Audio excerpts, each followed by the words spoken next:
الحمد لله رب العالمين، والصلاة والسلام على أشرف الأنبياء والمرسلين، نبينا وإمامنا وقدوتنا محمد وعلى آله وأصحابه أجمعين، ومن تبعهم بإحسان إلى يوم الدين. أما بعد، اللهم علمنا ما ينفعنا وانفعنا بما علمتنا وزدنا علما وعملا خالصين لوجهك الكريم. عزیز طالبات، قابل قدر سامعات، الحمدللہ ہم لوگوں نے گزشتہ بحث میں، گزشتہ دروس میں تفصیل کے ساتھ یہ بات سمجھا کہ حضرت عثمان غنی رضی اللہ تعالی عنہ کے دور خلافت میں جو فتنے برپا ہوئے، جو فتنہ رونما ہوئے، وہ نہ وہ نہ تو کسی ایک فیصلے کا نتیجہ تھا اور نہ ہی کسی وقتی غلطی کا نتیجہ تھا، وقتی لغزش کا نتیجہ تھا، بلکہ ہم لوگوں نے دیکھا کہ اس کے پیچھے متعدد سیاسی اسباب تھے، سماجی اور فکری اسباب تھے۔ انہی اسباب کے نتیجے میں بعض لوگوں نے حضرت عثمان غنی رضی اللہ تعالی عنہ کی ذات پر اور آپ کی طرز حکومت کو کیا ہے نشانہ بنایا، اور آپ پر مختلف قسم کے اعتراضات بھی قائم کیے۔ اب آج کے درس میں ہم انہی اعتراضات کا تجزیہ کریں گے، انہی اعتراضات کا انہی اعتراضات کو ہم پڑھیں گے جو حضرت عثمان غنی رضی اللہ تعالی عنہ کی خلافت پر قائم کیے گئے۔ اور وہ اعتراضات تقریباً 13 اعتراضات ہیں جو اس کتاب میں کیا ہے تذکرہ کیا گیا ہے۔ تو سب سے پہلے یہاں پر اجمالی طور پر اس کا تذکرہ کیا گیا ہے، اور پھر ہر ایک اعتراض کو الگ الگ کر کے دلائل کے ساتھ اور منہج اہل سنت اور فہم سلف صالحین کی روشنی میں کیا ہے بتایا بھی گیا ہے، تاکہ حق واضح ہو جائے اور تاریخ میں جو اس طرح کے گرد و غبار پڑے ہوئے ہیں وہ چھٹ جائے۔ چنانچہ دیکھیے، حضرت عثمان غنی رضی اللہ تعالی عنہ پر جو اعتراضات کیے گئے ان میں سب سے سرِ فہرست کیا ہے جی؟ انہوں نے اپنے قریبی رشتہ داروں کو گورنر تعین کیا۔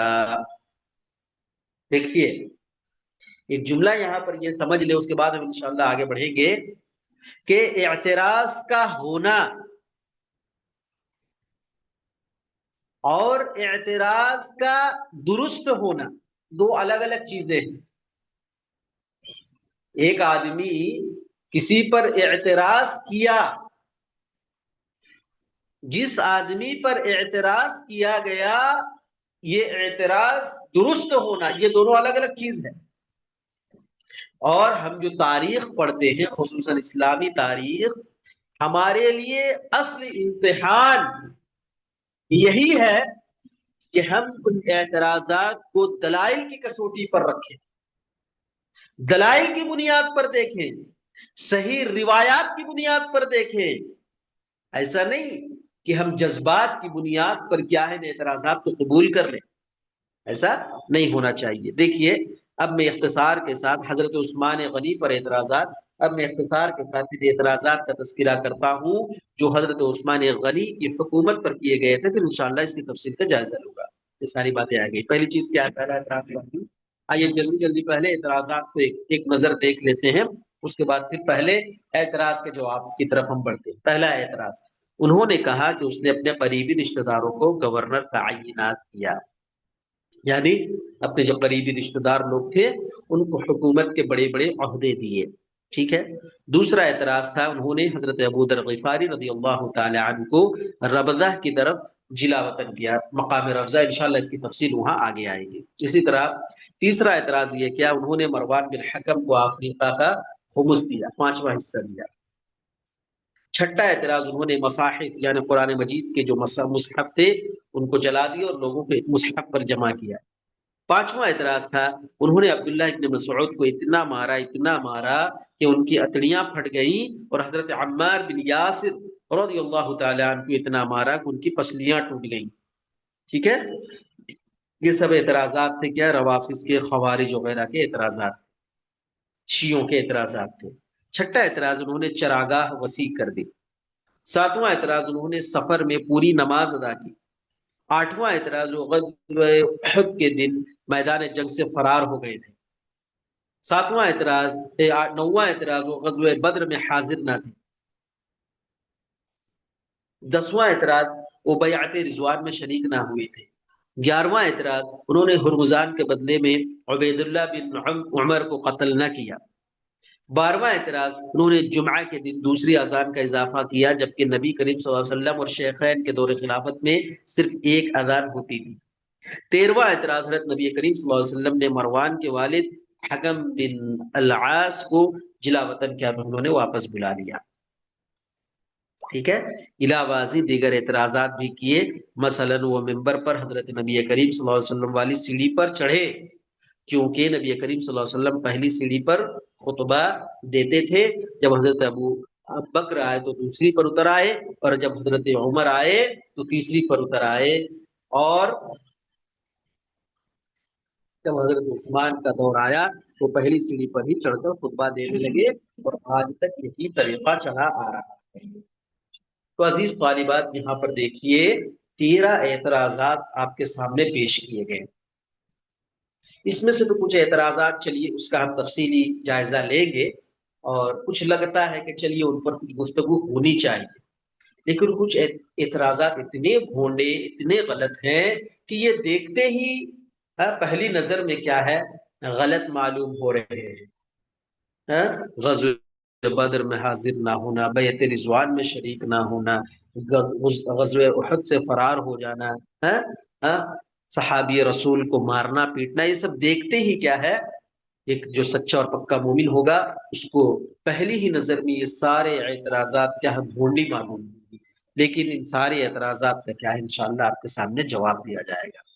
آخری پیراگراف میں دیکھیے ایک اعتراض کیا ہے کہ ممبر رسول صلی اللہ علیہ وسلم پر کیا ہے، جہاں پر چڑھ کر اللہ کے نبی صلی اللہ علیہ وسلم خطبہ دیا کرتے تھے، وہاں پر کیا ہے، حضرت عثمان غنی نے کیا ہے، پہلی سیڑھی پر چڑھ کر خطبہ دینے لگے، جبکہ اس سے پہلے حضرت ابو بکر اور حضرت عمر کیا ہے، ایک ایک اسٹیپ کیا ہے، نیچے آ کر کیا ہے، خطبہ دیا کرتے تھے۔ تو اس سلسلے میں یہاں ایک پیراگراف ہے جو ایک مزاحیہ پیراگراف ہے، اس کو تھوڑا سا پڑھ لیجئے تاکہ ہماری یہ محفل کیا ہے، لالازار ہو جائے، تھوڑی سی کیا ہے، ہنسی بھی ہمارے لبوں پر آ جائے۔ آئیے تھوڑا سا یہ پیراگراف، یہ نیچے جو حاشیہ اس کو لائیے۔ متوکل علی اللہ، عباسی خلیفہ تھے یہ، ایک دفعہ اپنے ہم نشینوں کے سامنے حضرت عثمان پر سبائیوں کے چند اعتراضات بیان کرتے ہوئے کہا کہ حضرت ابو بکر صدیق ممبر نبوی پر خطبہ دیتے تو حضرت نبی کریم صلی اللہ علیہ وسلم والی سیڑھی سے نیچے والی سیڑھی پر کھڑے ہو کر خطبہ دیتے۔ میں نے جو سبائی فرقہ کے جو شیعہ لوگ تھے، سبا عبداللہ بن سبا کے تعلق سے آپ نے پوری تفصیل پڑھی نا، ہے نا، تو یہ لوگ کیا اعتراض کرتے تھے، تو ان اعتراضات کا کسی ایک محفل میں، متوکل علی اللہ کی محفل میں کیا ہے، یہ تذکرہ چھڑ گئی۔ تو وہ لوگ کا اعتراض کیا تھا کہ اللہ کے نبی صلی اللہ علیہ وسلم جس سیڑھی پر چڑھ کر خطبہ دیتے تھے، حضرت ابو بکر جب خلیفہ بنے تو ایک سیڑھی اتر کر خطبہ دینے لگے، اور حضرت عمر اپنے دور خلافت میں ابو بکر والی سیڑھی سے نیچے والی سیڑھی پر خطبہ ارشاد فرماتے، اور حضرت ابو بکر کیا ہے، ان دونوں کا، اللہ کے نبی صلی اللہ علیہ وسلم کا اور حضرت ابو بکر کا مقام اور مرتبے کا لحاظ کرتے ہوئے تیسری سیڑھی پر خطبہ دیتے تھے۔ تو یہ بات ان کو اچھی لگی، لیکن حضرت عثمان غنی نے جو کیا کہ حضرت عثمان آئے تو انہوں نے حضرت نبی کریم صلی اللہ علیہ وسلم والی سیڑھی پر خطبہ دینا شروع کر دیا۔ سمجھ رہے نا؟ اب کیا ہے، یہ حضرت عثمان اللہ کے نبی صلی اللہ علیہ وسلم کی سیڑھی پر خطبہ دے رہے ہیں، انہوں نے حضرت عمر اور حضرت ابو بکر کے کیا ہے جو طریقہ انہوں نے اپنایا تھا، اس طریقے کو چھوڑ کر کیا ہے نبی کی سیڑھی پر جا کر خطبہ دے رہے ہیں۔ تو اس کے ہمنشی عباد نے یا عباد نے یہ سن کر کہا ہے نا، کوئی ایک آدمی تھا اس کے ساتھ بیٹھا ہوا اس کی مجلس میں ہمنشی، اے امیر المومنین، حضرت عثمان سے بڑھ کر اور کوئی آپ کا محسن نہیں ہو سکتا۔ تو یہ بات جب سنے تو ان کے ایک دوست نے یا محفل میں ایک آدمی نے کہا، حضرت عثمان غنی نے جو یہ عمل انجام دیا نا، اس عمل کی بنیاد پر اس نے آپ پر احسان کیا ہے۔ کیسے احسان کیا جی؟ خلیفہ نے سوال کیا، وہ کیسے؟ تیرے لیے خرابی ویلت، جو تکیہ کلام تھا، تیرے لیے خرابی ہو، سکلت کی امک، سکلت کا امک، تیری ماں تجھے گم کرے، اس طرح کا تکیہ کلام تھا۔ اس نے کہا اگر شیخین کی طرح ہر خلیفہ نیچے اترتا رہتا تو آج آپ نے ہمیں کنویں میں کھڑے ہو کر خطبہ دینا تھا۔ کیا کہہ رہے ہیں؟ اگر اسی طرح ہر خلیفہ نیچے اترتے جاتا تو آج جو آپ ہمیں خطبہ دے رہے ہیں نا، آپ کو کسی کنویں میں گھڑے میں کھڑے ہو کر خطبہ دینا پڑتا، اتنا نیچے آپ چلے جاتے۔ سمجھ رہے ہیں نا بات کو؟ تو یہ کہنے کا مطلب یہ کہ کوئی اعتراض، کوئی قابل گرفت اعتراض نہیں ہے۔ اس طرح نیچے اترتے جاتے تو ایک دن آتا کہ آدمی کنویں میں اندر داخل ہو کر خطبہ دیتا۔ یہ سن کر متوکل علی اللہ اور سارے درباری کھلکھلا کر ہنس دیے۔ بحوالہ ایقاد وللہمم العالیہ، مؤلف عبدالعزیز محمد سلیمان۔ تو بس یہ ایک اعتراض کا یہاں پر کیا ہے کہ خلاصے کے طور پر جواب دے دیا، یہ سب بھونڈا اعتراضات ہیں، سمجھ رہے نا؟ چلیے آگے آئیے، پہلا اعتراض ہے اس کا، اور انہوں نے یہ بھی کہا کہ حضرت عمر فاروق درہ لگاتے تھے لیکن انہوں نے کوڑا لگانا شروع کر دیا، اور انہوں نے یہ بھی کہا کہ آپ نے صحابی رسول ابو الدرداء کو تکلیف دی۔ لوازم دیگر اعتراضات بھی ہیں جن میں اکثر تو ان پر جھوٹ اور باقی غلط فہمی پر مبنی تھے، اور لیجیے اب اس کا تفصیلی جائزہ۔ تو خیر یہاں پر سرسری طور پر ہم یہاں پر بات گزر گئی۔ اب آئیے یہاں پر پہلا جو اعتراض تھا کہ اپنے رشتہ داروں کو، اپنے قریب کے لوگوں کو کیا ہے حاکم بنانا، بڑے بڑے عہدے دینا، اور آج کل یہ ہوتا ہے جی، دیکھیے منسٹری دی جاتی ہے اپنے دامادوں کو، منسٹری دی جاتی ہے اپنے رشتہ داروں کو، ہے نا، اور بڑے بڑے عہدے دیے جاتے ہیں۔ آپ دیکھیے سینیریو، دیکھیے پورے ہندوستان کی سیاست کی ہو یا عالمی پیمانے کی سیاست پر یہ چیزیں ہوتی ہیں۔ تو اسی طرح کا الزام تراشی کیا ہے اللہ کے پیارے نبی کریم صلی اللہ علیہ وسلم کے پیارے ساتھی، آپ کے داماد خلیفہ رسول حضرت عثمان غنی رضی اللہ تعالیٰ عنہ پر اعتراض کیا گیا کہ آپ قرابت داروں کو حاکم بناتے تھے، قرابت داروں کو کیا عہدے تفویض کرتے تھے۔ حضرت عثمان نے، اب اس کو غور سے تھوڑا سنیں گے، ٹھیک ہے؟ حضرت عثمان نے اپنے سے قریبی رشتہ داروں کو حاکم مقرر کیا۔ حضرت عثمان نے اپنے جن رشتہ داروں کو حاکم مقرر کیا ان میں سے پہلے حاکم حضرت معاویہ، دوسرے عبداللہ بن سعد بن ابی السرح، تیسرے ولید بن عقبہ، چوتھے سعید بن عاص، پانچویں عبداللہ بن عامر۔ یہ 5 حاکم تھے اور یہ آپ کے قریبی رشتہ داروں میں سے۔ تو یہ جو 5 تھے نا، ان لوگوں کے تعلق سے کیا ہے، ان لوگوں نے اعتراض کیا کہ اپنے قریبی رشتہ داروں کو انہوں نے حاکم اور گورنر مقرر کیا ہے یا بڑے بڑے عہدے دیے ہیں، ٹھیک ہے؟ اور ان کا خیال میں ان کا تقرر حضرت عثمان پر اقربا پروری کا دھبا ہے، یعنی حضرت عثمان نے ان لوگوں کو جو تقرر کیا ہے، ان لوگوں کو جو حاکم اور گورنری دی ہے، بس اپنے قریبی رشتہ داروں کی بنیاد پر۔ اقربا پروری کا دھبا مطلب قریبی رشتہ داروں کی بنیاد پر ان کو عہدہ دیا گیا ہے۔ اس لیے ہم پہلے اس بات کا جائزہ لیتے ہیں کہ حضرت عثمان کے دیگر حاکم کون کون سے تھے اور ان کی تعداد کتنی تھی۔ تو یہاں پر صاحب کتاب یہ بتا رہے ہیں کہ چلیے یہ 5 تو تھے ہی، لیکن آئیے دودھ کا دودھ اور پانی کا پانی آپ کو ہم کر کے دکھا دیں گے جب ہم یہ آپ کو بتائیں گے کہ ان کے علاوہ بھی کون کون اور حاکم تھے۔ جو آپ کے نہ رشتہ دار تھے، جو نہ آپ کے دوست و احباب میں سے تھے، جو نہ آپ کے قریبی تھے۔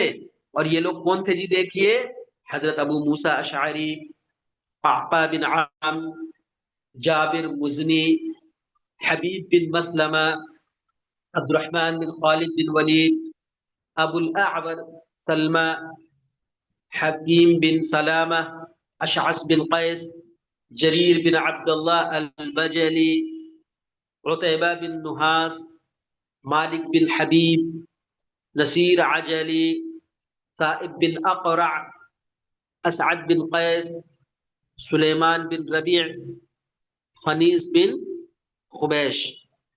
یہ تقریباً کتنے ہیں جی؟ 16 افراد ہیں۔ کتنے ہیں؟ 16 افراد ہیں۔ یہ تھے حضرت عثمان غنی کے غیر اموی گورنر، یعنی حضرت عثمان اموی خاندان سے تعلق رکھتے ہیں، سمجھ رہے نا؟ تو یہاں پر یہ بات بتائی جا رہی ہے، جو 16 افراد ہیں جن کو گورنری کا عہدہ دیا گیا تھا یا خلافت کے معاملے میں بڑی بڑی کیا ہے ذمہ داریاں تفویض کی گئی تھی، اگر ہم ان میں امویوں کو شامل کر لیں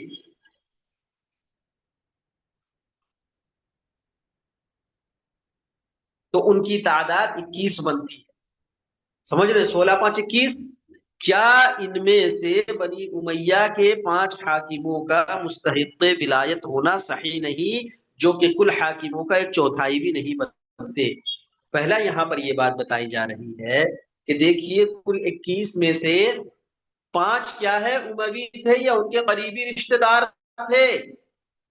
تو کیا 5 لوگ بھی اس قابل نہیں تھے کہ ان کو کیا ہے ولایت دی جائے، ان کو ذمہ دار بنایا جائے، جو کہ پوری باڈی کی، پوری تعداد کی 1/4 بھی نہیں آ رہے ہیں یہ؟ سمجھ رہے نا؟ تو یہ بیجا اعتراض ہے کہ اپنے رشتہ داروں کو، ہاں 16 اپنے رشتہ داروں کو دے دیتے اور 5 غیر ہوتے ہیں، تو یہاں پر ایک بات کیا ہے آپ کی لگ سکتی تھی، حالانکہ صحابی رسول کے تعلق سے ہمارا وہم و گمان بھی نہیں ہے کہ آپ نے اقربا پروری کا کیا ہے مظاہرہ کیا ہوگا، نعوذ باللہ من ذلک، العیاذ باللہ۔ سمجھ رہے نا؟ تو یہاں پر یہی بات ہے کہ 5 کا حاکم بنانا یہ کیا ہے؟ کوئی غلط بات نہیں، جو 1/4 بھی نہیں، جبکہ ہمیں اس بات کا بخوبی علم ہے کہ حضرت نبی کریم صلی اللہ علیہ وسلم اوروں کی بنسبت بنو امیہ کو زیادہ تر حاکم مقرر کرتے تھے۔ دیکھیے، یہاں پر ایک بات اور بتائی گئی کہ خود نبی کریم صلی اللہ علیہ وسلم جب حاکم یا گورنر مقرر کرتے تو بنی امیہ کو اس معاملے میں ترجیح دیتے۔ کب جی؟ نبی کریم صلی اللہ علیہ وسلم کی حیات مبارکہ ہی میں۔ مزید برآ یہ کہ یہ 5 اموی حاکم بیک وقت مختلف صوبوں پر تعینات نہ تھے، ایسا نہیں تھا کہ 5 ایٹ اے ٹائم کیا ہے مختلف جگہوں پر کیا ہے تعین تھے، بلکہ حضرت عثمان نے ولید بن عقبہ اموی کو حاکم بنایا، پھر اسے معزول کر کے اس کی جگہ سعید بن العاص اموی کو مقرر کیا، تو ایک وقت میں 5 نہ ہوئے۔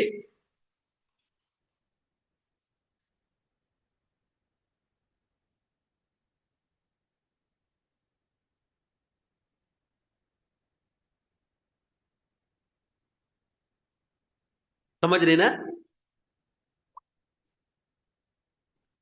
تو حضرت عثمان نے ولید بن عقبہ کو کیا ہے حاکم بنایا، پھر ان کو معزول کر کے ان کی جگہ سعید بن عاص کو مقرر کیا۔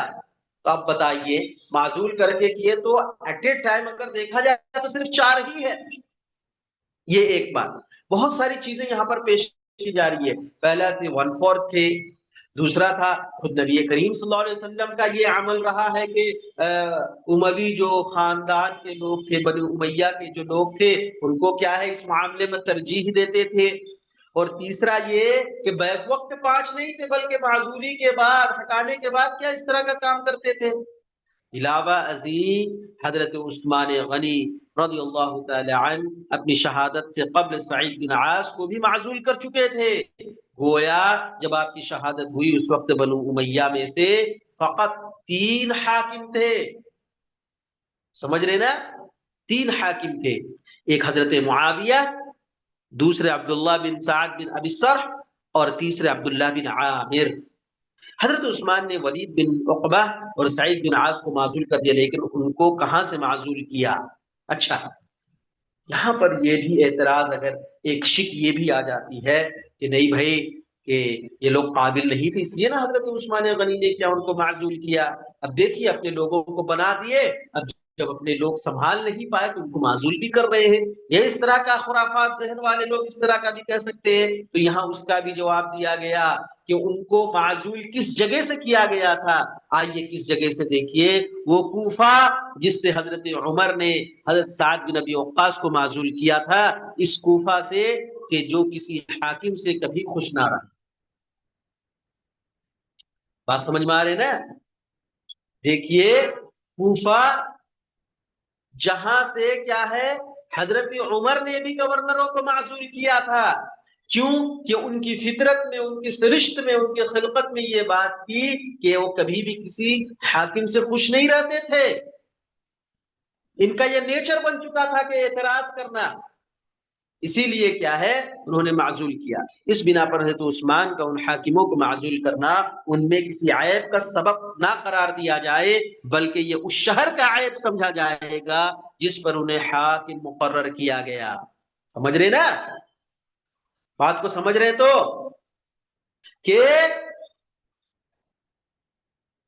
کوفہ جہاں پر ہمیشہ فتنہ پروری رہی اور حضرت عمر جیسے خلیفہ وہاں سے کیا ہے گورنروں کو معزول کر رہے ہیں، تو حضرت عثمان پر یہ عیب جوئی نہیں کرنی چاہیے، یہ عیب جوئی نہیں کرنی چاہیے کہ ان کے جو قرابت دار تھے، یہ لوگ تھے، یہ لوگ نااہل تھے اس لیے ان کو کیا ہے معزول کیا، بلکہ یہ شہر کا عیب تھا جو کسی بھی حاکم سے کیا ہے خوش نہیں رہتے تھے، جو کسی بھی حاکم کو کیا ہے عیب بیان کرنے میں پیچھے نہیں رہتے تھے۔ دیکھیے 8ویں صدی کے مجدد اور شہرا آفاق مصلح شیخ الاسلام ابن تیمیہ، شیخ الاسلام ابن تیمیہ کیا فرماتے ہیں کوفہ کے تعلق سے کہ ہمارے کیا فرماتے ہیں بنی امیہ کے تعلق سے کہ ہمارے علم کے مطابق قریش کے کسی قبیلے سے حضرت نبی کریم صلی اللہ علیہ وسلم کے اتنے حاکم نہ تھے جتنے بنو امیہ سے تھے۔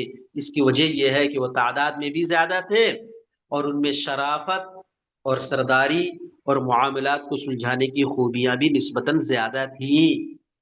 سمجھ رہے نا کہ اللہ کے نبی صلی اللہ علیہ وسلم خود کیا ہے بہت زیادہ کیا ہے حاکموں کو کیا ہے بنو امیہ سے بناتے تھے، اور ایک تو وجہ بتائی کہ ان کی تعداد بھی زیادہ تھی اس وقت، دوسری وجہ یہ بتائی کہ ان کے اندر شرافت تھی اور سرداری کا گر ان کی طبیعت میں پایا جاتا تھا، معاملات کو سلجھانے کی خوبیاں ان کے اندر اللہ تبارک و تعالیٰ نے دی تھی۔ اسی لیے دیکھیے گا امیر معاویہ رضی اللہ تعالی عنہ نے، آگے پڑھیں گے آپ، کتنے حسن انتظام کے ساتھ کیا اپنے مملکت کو وہ شام کے مطلب جب گورنر تھے بڑے حسن انتظام کے ساتھ چلایا، اور ان کو چاہنے والے ان کے ماننے والے بھی اسی طرح تھے۔ تو یہ خوبیاں اللہ کے نبی صلی اللہ علیہ وسلم کی پیشن گوئی تھی سمجھیے، یا اللہ کے نبی صلی اللہ علیہ وسلم کی دعا، یا اللہ تبارک و تعالیٰ کا خاص کرم تھا ان پر۔ تو یہاں بتانے کا مقصد یہ ہے کہ یہ جو حضرت عثمان غنی اگر اموی لوگوں کو یا اموی خاندان اپنے رشتہ داروں کو اگر دیتے تھے تو صلاحیت کی بنیاد پر، شرافت کی بنیاد پر، معاملات کو سلجھانے کی خوبی کی بنیاد پر دیتے تھے، نہ کہ قرابت داری کی بنیاد پر۔ اور جن اموی حاکموں کو حضرت رسول کریم صلی اللہ علیہ وسلم مختلف صوبوں پر حاکم مقرر کیا تھا وہ تھے کعب بن اسید اموی، ابو سفیان بن حرب اموی، خالد بن سعید اموی، عثمان بن سعید اموی، آبان بن سعید اموی، یہ 5 حاکم تھے اور ان کی تعداد اتنی ہی ہے جتنی حضرت عثمان کے اموی حاکموں کی تھی۔ حالانکہ دور نبوی کی نسبت دور عثمانی میں مملکت اسلامی کی وسعت اور صوبوں کی تعداد کئی گنا زیادہ ہو چکی تھی۔ اب دیکھیے نبی کریم صلی اللہ علیہ وسلم کے زمانے کی وسعت دیکھیے مملکت کی یا اسلامی سلطنت کی، پھر حضرت ابوبکر، حضرت عمر، پھر حضرت عثمان جن کے دور خلافت میں بہت زیادہ کیا اسلامی فتوحات ہوئی، ہاں ان دور کے بنسبت کیا اس کا ریشیو اگر آپ نکالیں گے، تناسب کو اگر آپ دیکھیں گے تو پھر اس زمانے میں اللہ کے نبی صلی اللہ علیہ وسلم نے 5 لوگوں کو کیا حاکم مقرر کیا تھا مختلف صوبوں پر؟ تو کیوں کیا تھا؟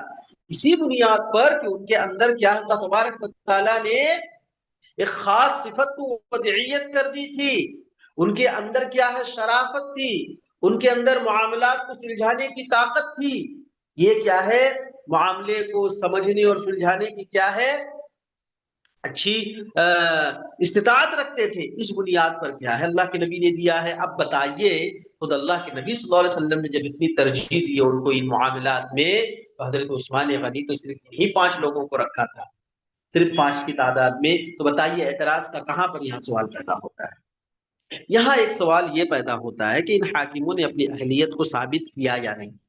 چلیے مان کے چلیے اتنے سارے جوابات دینے کے بعد یہ بات بھی آپ کے ذہن میں رہنی چاہیے، کیا یہ لوگ نااہل تھے؟ اس کی بنیاد پر کیا ان کو دے دیا گیا؟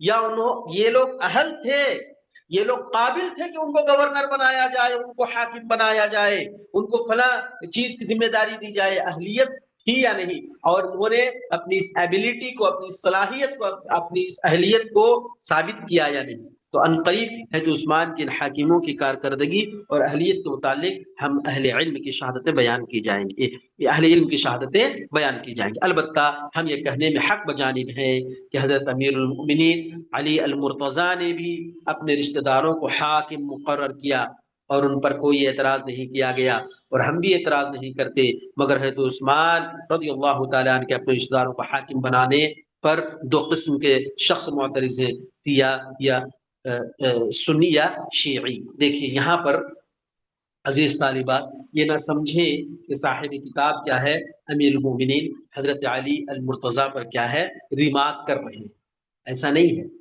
چونکہ یہ اعتراض روافظ کی جانب سے، شیعوں کی جانب سے اٹھا کہ حضرت عثمان نے اپنے قرابت داروں کو کیا ہے بڑے بڑے عہدے دیے ہیں، گورنر بنایا ہے، حاکم بنایا ہے، تو یہاں پر ان کو یہ سوال ان سے ہی کیا جا رہا ہے کہ سنو، جس علی کی محبت میں تم غلو کر رہے ہو، جس علی رضی اللہ تعالی عنہ کی محبت میں تم یہ سب اعتراض کر رہے ہو، تو اگر ہم یہ کہیں کہ حضرت علی نے بھی تو اپنے قرابت داروں کو، اپنے رشتہ داروں کو گورنر مقرر کیا تھا، حاکم بنایا تھا، وہاں پر تمہاری زبان کیوں بند ہو جاتی ہے؟ وہاں پر تم کیوں کچھ اعتراض نہیں کرتے ہو، کچھ نہیں بولتے ہو کہ حضرت علی نے بھی اپنے رشتہ داروں کو کیا ہے گورنر اور حاکم بنایا ہے؟ جب تم وہاں پر اعتراض نہیں کرتے ہو تو پھر حضرت عثمان غنی رضی اللہ تعالی عنہ کے تعلق سے تمہیں اعتراض کرنے کا کیا حق ہے؟ لیکن صاحب کتاب یہاں یہ بھی بتا رہے ہیں کہ ہم بھی اعتراض نہیں کرتے ہیں، اور ہمارا اور آپ طالبات کا بھی یہ عقیدہ ہونا چاہیے کہ ہم کسی پر اعتراض نہیں کر رہے ہیں کہ حضرت علی نے کیا ہے اپنے رشتہ داروں کو بنایا، حضرت عثمان نے اپنے رشتہ داروں کو بنایا۔ تو یہاں پر یہ بات بتایا جا رہا ہے چونکہ یہ شیعہ لوگ اس طرح کا اعتراض کر رہے ہیں اور وہ بھی حب علی کی وجہ سے کر رہے ہیں، تو جب یہی کام حضرت علی کرتے ہیں تو یہ قابل مواخذہ اور قابل اعتراض نہیں ہوتا ہے، تو حضرت عثمان جب کر رہے تھے تو اعتراض کے قابل اس بات کو کیسے بنا رہو؟ یہاں پر کیا ہے ایک جواب دیا جا رہا ہے۔ پھر بتایا گیا کہ 2 طرح کے لوگ کیا اعتراض کرتے، سنی لوگ یا شیعہ لوگ۔ شیعہ کو تو یہ جواب دیا جائے گا کہ حضرت علی نے بھی اپنے قریبی رشتہ داروں کو حاکم بنایا، اس لیے معاملہ برابر ہوا۔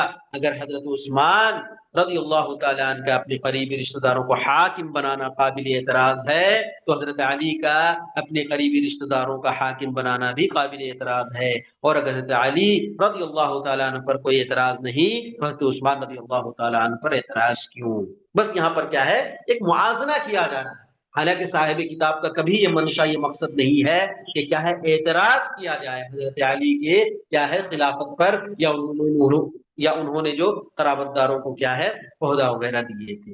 بس کیا کمپیریزن کیا جا رہا ہے، یہاں موازنہ کیا جا رہا ہے۔ تم حضرت علی کے معاملے میں تو چپ ہو جاتے ہو، لیکن حضرت عثمان غنی کے معاملے میں زبان درازی کرتے ہو، ٹھیک ہے؟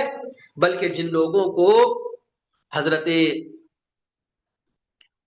عثمان نے حاکم مقرر کیا تھا، وہ سب کے سب ان حاکموں سے افضل تھے جنہیں حضرت علی نے حاکم بنایا، سوائے حضرت ابن عباس رضی اللہ تعالی عنہما کے، کیونکہ حضرت علی نے اپنے چچا زاد بھائی عبداللہ بن عباس، عبید اللہ بن عباس، قسم بن عباس، تمام بن عباس اور اپنے ربیع بیٹے محمد بن ابو بکر کو حاکم مقرر کیا تھا، ٹھیک ہے؟ تو یہاں پر دیکھیے عبداللہ ابن عباس چونکہ مفسر صحابی ہیں، محدث صحابی ہیں، ہے نا، مفسر قرآن ہیں، تو ان پر ان کے علاوہ جو اور بھی لوگوں کو انہوں نے کیا ہے بنایا تھا، تو جو اموی خلافت میں جو لوگ حاکم وغیرہ تھے ان سے کیا ہے علم وغیرہ کے معاملے میں کیا ہے زیادہ ہی تھی، یہ بات یہاں پر بتائی جا رہی ہے۔ اور حضرت عثمان پر اعتراض کرنے والا سنی ہے، شیعہ کو تو یہ جواب دے دیں گے کہ بھائی تم حضرت علی کی محبت میں اس طرح کر رہے ہو، تو حضرت علی رضی اللہ تعالیٰ عنہ نے بھی تو اپنے قریبوں کو کیا ہے گورنری دیا ہے۔ اور اگر حضرت عثمان پر اعتراض کرنے والا سنی ہے تو ہم اسے جواب دیں گے کہ آپ اپنے اعتراض کی بنا پر دو باتوں میں سے کسی ایک بات پر اعتراض کریں گے۔ ایک تو یہ کہ حضرت عثمان نے ان کو اس بنا پر حاکم بنایا کہ وہ ان کے رشتہ دار تھے جبکہ وہ گورنری کے لائق نہ تھے۔ دیکھیے جی، پہلی چیز کیا ہے، ٹھیک ہے آپ نے ان کو کیا ہے رشتہ داری کی بنیاد پر بنایا، لیکن کیا ہے وہ گورنری کے لائق نہیں۔ یہ ایک اعتراض تم کر سکتے ہو، یا دوسرا اعتراض یہ کر سکتے ہو کہ حضرت عثمان انہیں گورنری کے اہل سمجھتے تھے اس لیے ان کو گورنر بنایا۔ یہاں پر دو صاف باتیں، دو اور دو چار کی طرح یہ بات واضح ہے۔ یا تو تمہارا اعتراض یہ ہوگا کہ جن لوگوں کو حضرت عثمان نے بنایا یہ لوگ قابل تھے، اہل تھے، اس لیے حضرت عثمان نے کیا ہے ان کو بنایا۔ یا تو دوسری بات یہ ہو سکتی ہے کہ یہ لوگ قابل نہیں تھے، اہل نہیں تھے، بس صرف کیا ہے حضرت عثمان کے رشتہ دار تھے، قریبی لوگ تھے اس لیے بنایا۔ یہ دو ہی ٹائپ سے آپ اعتراض کر سکتے ہیں، لیکن اصل یہ ہے کہ حضرت عثمان جیسے صحابہ کے بارے میں ہمیں حسن ظن رکھا جائے۔ ہم نے بتایا شروع میں ہمارا اور آپ کا یہ عقیدہ ہونا چاہیے، سلف صالحین کا جو عقیدہ تھا کہ صحابہ اکرام رضوان اللہ علیہم اجمعین کیا ہے کبھی بھی کیا ہے دین کے معاملے میں اس طرح کی کیا ہے مداہنت نہیں کریں گے، سمجھ رہے نا؟ اور صحابہ کے تعلق سے ہمارا حسن ظن بھی ہونا چاہیے کہ انہوں نے ہر کام کو کیا ہے شریعت کے اصولوں کے مطابق کیا ہے۔ اس کے بعد ہم ان گورنروں کے حالات کو نظر ڈالتے ہیں جن کو حضرت عثمان نے حاکم بنایا تھا، تو آئیے ہم ان حاکموں کے متعلق اہل علم کے اقوال ملاحظہ کریں۔ تو بات یہاں پر صاف ہو گئی جی، سنیوں کو کیا جواب دیا جائے گا کہ یہ لوگ اہل تھے اسی لیے حضرت عثمان غنی رضی اللہ تعالیٰ عنہ کو بنا کے کسی قرابت داری کی بنیاد پر۔ اب آئیے یہ جو 5 حاکموں کو جو بنائے تھے حضرت عثمان غنی، ان کا ایک ایک کر کے تفصیلی جائزہ لیا جائے گا۔ کیا ہے؟ حضرت امیر معاویہ، پہلے حاکم ہے امیر معاویہ بن ابو سفیان رضی اللہ تعالیٰ عنہ۔ حضرت امیر معاویہ رضی اللہ عنہ کے بہترین حاکم ہونے میں کسی مسلمان کے اختلاف نہیں، بلکہ اہل شام ان پر جان نچھاور کرتے تھے۔ ہم نے بتایا نا ان کا اسٹریٹجی کتنا اچھا رہتا تھا، ان کو حکومت چلانے کی اتنی سوجھ بوجھ اللہ تبارک و تعالیٰ نے دی تھی کہ کس طرح حکومتی مسائل کو ڈیل کرنا ہے، کس طرح معاملات کو نپٹنا ہے، یہ ساری چیزوں کے ایکسپرٹ تھے گویا کہ۔ اور اہل شام کیا ہے ان پر جان نچھاور، حقیقت بات ہے یہ کہ اہل شام ان سے بہت محبت کرتے تھے شام والے۔ تو امیر المؤمنین سیدنا عمر فاروق رضی اللہ تعالیٰ عنہ نے انہیں یہاں کا حاکم مقرر کیا تھا، اور حضرت عثمان نے صرف اتنا کیا کہ انہیں اس عہدے پر برقرار رکھا۔ اچھا، ایسا نہیں تھی کہ حضرت عثمان آئے اور حضرت امیر معاویہ کو شام کا گورنر بنایا، بلکہ دیکھیے خود امیر المؤمنین سیدنا عمر فاروق ان کو حاکم مقرر کیے ہیں، بس آپ نے کیا ہے اپنی خلافت آنے کے بعد اس کو رینیول کیا ہے اور ان کو اسی عہدے پر باقی رکھا ہے، اور دیگر صوبے بھی ان کی عمارات کے ماتحت کر دیے۔ علاوہ ازیں آپ حضرت نبی کریم صلی اللہ علیہ وسلم پر نازل ہونے والی وحی کے کاتب بھی تھے اور بہترین حاکم بھی تھے۔ کیوں نہ جی، صحابی رسول ہے، کاتب وحی ہے، اور ایک بہترین حاکم تھے وہ۔ حضرت نبی کریم صلی اللہ علیہ وسلم نے ان کے تعلق سے فرمایا، خیار ائمتکم من تحبونہم ویحبونکم وتصلون علیہم ویصلون علیکم۔ کیا کہا اللہ کے نبی صلی اللہ علیہ وسلم نے؟ بہترین حاکم وہ ہے، بہترین امیر وہ ہے جس سے لوگ محبت کرتے ہو، جس سے رعایا محبت کرتی ہو، اور وہ حاکم بھی رعایا سے محبت کرتا ہو، ہے نا؟ بہترین حکمران وہ ہے جس سے تم محبت کر دو، یعنی محبت کا تبادلہ ہوتا ہے۔ ایک حاکم بھی رعایا سے، اپنے عوام سے، اپنے لوگوں سے، اپنے ماتحتوں سے کیا ہے محبت کرتا ہے، اس نے سلوک کا مظاہرہ کرتا ہے، اور عوام بھی، لوگ بھی کیا اپنے حاکم سے، اس کے فیصلے سے اور اس کے حسن کارکردگی سے کیا ہے اطمینان کا اظہار کرتے ہیں، خوش ہوتے ہیں، اس سے محبت کرتے ہیں۔ وَيُصَلُّونَ عَلَيْكُمْ وَتُصَلُّونَ عَلَيْهِمْ وَيُصَلُّونَ عَلَيْكُمْ، اور وہ تمہارے لیے دعائیں کرتے ہیں اور تم ان کے لیے دعائیں کرتے ہیں۔ دیکھیے حضرت امیر معاویہ ایسے ہی مقبول ترین حاکم تھے کہ لوگ کیا ہے ان سے محبت کرتے تھے، اور لوگ ان سے محبت کرتے تھے، اور لوگوں کی محبت بھی حضرت امیر معاویہ کے دل میں تھا۔ سمجھ رہے نا؟ یہ پہلے حاکم تھے جن کو حضرت عمر نے کیا ہے بنایا تھا، بس آپ نے رینیول کیا، اس کی تجدید کی، اسی عہدے پر باقی رکھا، اور اللہ کے نبی صلی اللہ علیہ وسلم نے ایک بہترین، اللہ کے رسول صلی اللہ علیہ وسلم کی حدیث بھی آپ کے سامنے پیش کی گئی کہ بہترین حاکم وہ ہے جو لوگوں کے ساتھ اس کے سلوک کا مظاہرہ کرتا۔ چلیے دوسرا حاکم حضرت عبداللہ بن سعد بن ابی السرح، یہ حضرت نبی کریم صلی اللہ علیہ وسلم کا صحابی تھا، پھر یہ مرتد ہو کر مسیلمہ کذاب کے ساتھ شامل ہو گیا، بعد ازاں توبہ کر کے حضرت نبی کریم صلی اللہ علیہ وسلم کی خدمت میں آپ کی بیعت کرنے کے لیے حاضر ہوا، حضرت عثمان نے سفارش کی۔ خیر یہ لمبا واقعہ ہے، اس کو دیکھ لیجیے تھوڑا سا، کہ اے اللہ کے پیارے رسول صلی اللہ علیہ وسلم اس سے بیعت لے لیجیے، یہ توبہ کر کے آیا ہے، لیکن آپ نے بیعت نہ لی۔ حضرت عثمان نے پھر درخواست کی، آپ نے پھر بھی بیعت نہ لی۔ حضرت عثمان نے تیسری مرتبہ درخواست کی تو آپ نے ہاتھ بڑھا دیا، اس نے آپ کے ہاتھ پر بیعت کر لی۔ چنانچہ اس نے اپنے طرز عمل سے رجوع کر لیا اور اللہ تبارک و تعالیٰ کی طرف لوٹ آیا، اور اسی کے ہاتھوں افریقہ فتح ہوا۔ اس کے متعلق امام ذہبی فرماتے ہیں اس نے نہ تو حدود سے تجاوز کیا اور نہ کوئی ایسا کام کیا جس پر گرفت کی جائے۔ آگے کیجئے جی۔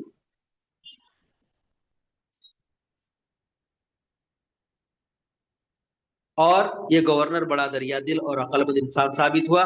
افریقہ میں جتنی بھی فتوحات ہوئی وہ ساری کی ساری اسی کے ہاتھ پر ہیں۔ دیکھیے عبداللہ بن سعد بن ابی السرح یہ امیر المؤمنین ہے تو عثمان غنی رضی اللہ تعالیٰ عنہ کے رضائی بھائی تھے، ٹھیک ہے، رضائی بھائی تھے۔ تو خیر ان سے غلطی سرزد ہوئی تھی اور وہ اسلام سے پھر گئے تھے، مرتد ہو گئے تھے، لیکن پھر اللہ کے نبی صلی اللہ علیہ وسلم کے دربار میں آئے اور اس کی سفارش خود حضرت عثمان غنی نے کی تھی، ٹھیک ہے۔ تو جب حضرت عثمان غنی نے اللہ کے نبی صلی اللہ علیہ وسلم سے کہا آ کر کہ اللہ کے نبی صلی اللہ علیہ وسلم یہ اپنے کرتوت پر پچھتا رہا ہے، اسے معاف کر دیں اور اس کے ہاتھ پر بیعت کر لیں، اس سے راضی ہو جائیں، تو آپ صلی اللہ علیہ وسلم اپنا چہرہ پھیر لیں۔ پھر دوسری مرتبہ بھی انہوں نے عرض کیا، دوسری مرتبہ بھی چہرہ پھیر لیا، پھر تیسری مرتبہ جب انہوں نے پیشکش کی تو تیسری مرتبہ پھر کیا ہے وہ کیا ہے؟ اللہ کے نبی صلی اللہ علیہ وسلم نے کیا اس کو قبول کر لیا۔ ابو داؤد میں یہ لمبا واقعہ ہے کہ وہاں پر اللہ کے نبی صلی اللہ علیہ وسلم نے کہا صحابہ اکرام سے، میں جب آ، میں جب نہیں راضی ہو رہا تھا تو تم نے اس کی گردن کیوں مار دی؟ اصل میں کیا ہے، غالباً یہ کاتبین وحی میں سے تھے شاید، یا اللہ کے نبی صلی اللہ علیہ وسلم کے خطوط وغیرہ کچھ لکھا کرتے تھے، کچھ اسی طرح تھا، اس لیے اللہ کے نبی صلی اللہ علیہ وسلم زیادہ ناراض تھے ان سے، کچھ اس طرح کی باتیں تھیں عبداللہ بن سعد کے تعلق سے۔ تو خیر یہ بات الگ ہے کہ لیکن اللہ کے نبی صلی اللہ علیہ وسلم کی زندگی میں وہ تائب ہو کر واپس آ گئے، اور الحمدللہ اس کے بعد بڑی اچھی زندگی گزاری، اور دیکھیے فتوحات میں، ہاں، افریقہ وغیرہ کی فتوحات میں کیا ہے، بہت کارہائے نمایاں انہوں نے انجام دیا۔ ٹھیک ہے، تو ان کے تعلق سے یہ پھیلایا جاتا ہے یہ کہ انہوں نے کیا اپنے قریبی رشتہ دار کو کیا ہے یہ گورنری عطا کی تھی، لیکن ان کے تعلق سے دیکھیے خود اتنی فضیلتیں ہیں کہ بڑے بہادر تھے، اور افریقہ میں جتنی بھی فتوحات ہوئی ساری کے ساری فتوحات میں ان کا اہم کردار اور اہم رول رہا۔ اس کے بعد تیسرے حاکم دیکھیے سعید بن العاص الاموی، یہ حضرت رسول کریم صلی اللہ علیہ وسلم کے برگزیدہ اور پسندیدہ صحابی میں سے تھے۔ ان کے متعلق امام ذہبی فرماتے ہیں کان امیرا شریفا جوادا ممدوحا حلیما وقودا ذا حزم وعقل يصلح للخلافة، یہ بڑا عزت دار اور دریا دل، ہر دل عزیز، بردبار، باوقار اور مستقل مزاج اور عقل مند امیر تھا، اور خلافت کے لیے موزوں تھا۔ دیکھیے سعید بن عاص کے تعلق سے خود نبی کریم صلی اللہ علیہ وسلم ان الفاظ سے کیا ہے تعریف کر رہے ہیں کہ اس کے اندر کتنی شرافت ہے، اس کے اندر کتنی عقل مندی ہے، اور معاملات کی سلجھانے کی کتنی قوت اور طاقت اس کے اندر ہے۔ ان الفاظ نبی کریم صلی اللہ علیہ وسلم سے آپ جان سکتے ہیں۔ تو بھلا بتلائیے ایسے شخص کو کیوں نہ حضرت عثمان غنی رضی اللہ تعالیٰ عنہ کسی ذمہ داری کوئی ذمہ داری ان کے سپرد کرتے یا سونپتے۔ اس کے بعد چوتھے حاکم تھے عبداللہ بن عامر بن قریظ، انہوں نے کسرا ایران کے مقبوضات اور خراسان کو فتح کیا، بلکہ حضرت عثمان کے دور خلافت میں اسی کے ہاتھ پر مملکت فارس کی فتح مکمل ہوئی، اور انہوں نے سجستان اور کرمان وغیرہ علاقوں کو فتح کیا۔ ان کے متعلق امام ذہبی فرماتے ہیں، کیا فرماتے ہیں جی، کہ کان من کبار امراء العرب وشجعانهم واجوادهم، کہ یہ عرب کے بڑے دولت مند اور دلیل ترین اور سخی انسانوں میں سے۔ ٹھیک ہے، اس کے بعد پانچویں حاکم ہے ولید بن عقبہ، امام عامر بن شراحیل شعبی رحمۃ اللہ علیہ کے پاس حبیب بن مسلمہ اور ان کے جہاد اور ان کے فتوحات کا تذکرہ ہونے لگا تو انہوں نے فرمایا کاش کہ تم ولید اور اس کے غزوات اور امارات کا دور پا لیتے۔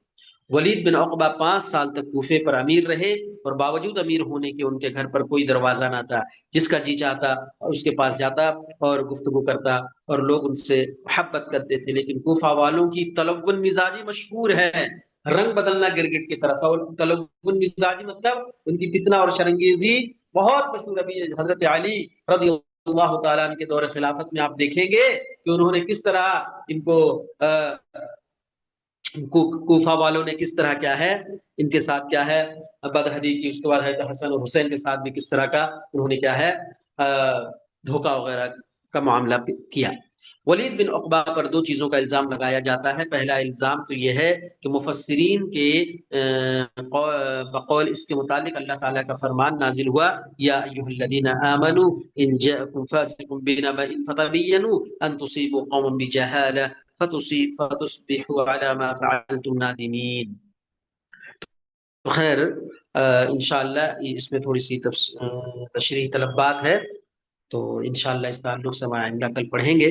تو یہ 5 افراد تھے جی جن کے تعلق سے کیا ہے ان پر الزام تراشی کی جاتی ہے، اعتراض کیا جاتا ہے، جو شیعہ اور رافضیوں کی جانب سے ہے۔ اللہ تبارک و تعالی ان کے شر اور فتنے سے کیا ہے ہمیں محفوظ و معمون رکھے۔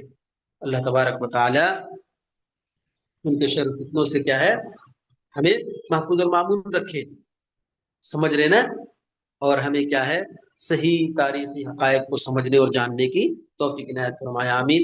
اقول قولی هذا واستغفر الله لي ولكم ولسائر المسلمين من كل ذنب فاستغفروه انه الغفور الرحيم، وصلى الله تعالى على النبي الكريم۔ السلام عليكم ورحمة الله وبركاته۔